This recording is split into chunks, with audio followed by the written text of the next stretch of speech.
Thank you so much, Mr. Chairman. I'm the co-chair of the Bipartisan and Bicameral Congressional Olympic and Paralympic Caucus.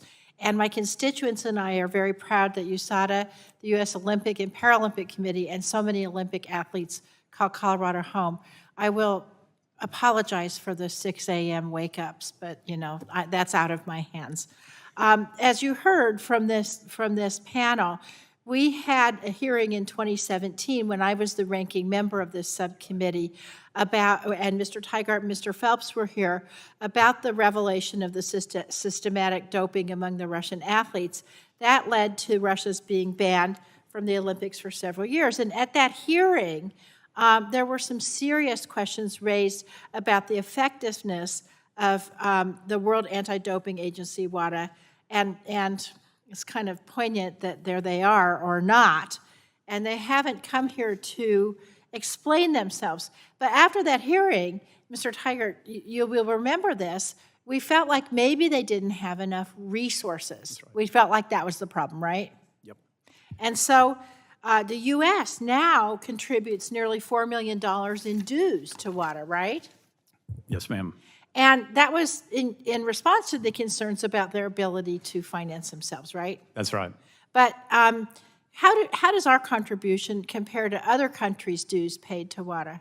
So we are the single highest payer, U.S. taxpayer, Right. on the government side. That's matched by the IOC. The IOC overall is the largest payer, about half of WADA's $53 million budget. But you'll remember, to your point about what WADA asked for when they did have the decency and respect to show up here and answer questions under oath, that they asked for three things. One, they wanted authority to investigate and investigators. Correct. They wanted a compliance process, and Correct. they wanted a process to handle effectively whistleblowers. So they got all three and a 60% increase in their budget Right. to handle that. So those weren't used in this case whatsoever. Right. So that this case and the problems we have has nothing to do with the funding that we're giving them. Isn't that right? I think absolutely not. Okay.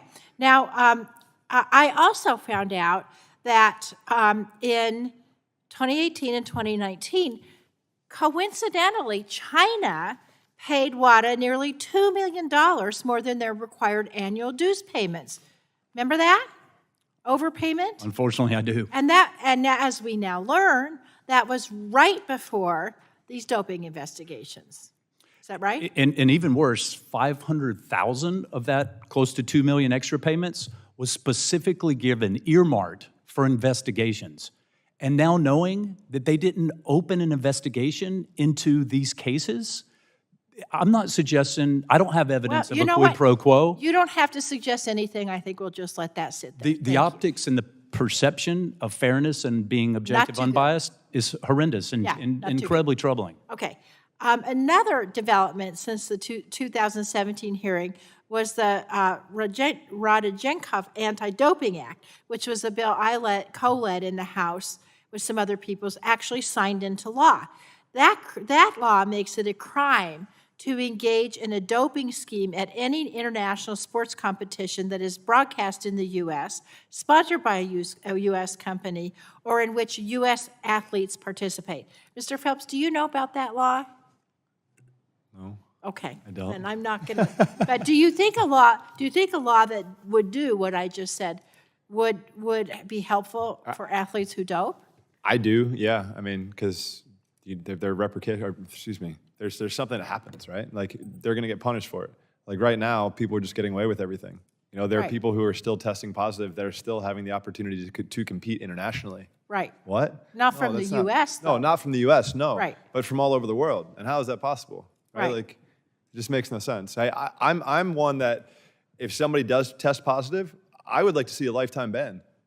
Cut and dry, right? Like, and obviously to Travis, you know, what Travis is saying, you have a lot of contamination issues. Obviously, things happen.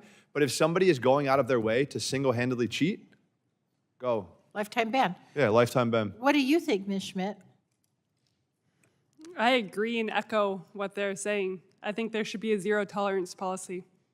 Internationally. Yes. Thank you. Thank you all for coming. We may have to have you back again, I can imagine, but we will continue to chip away at this. I yield back.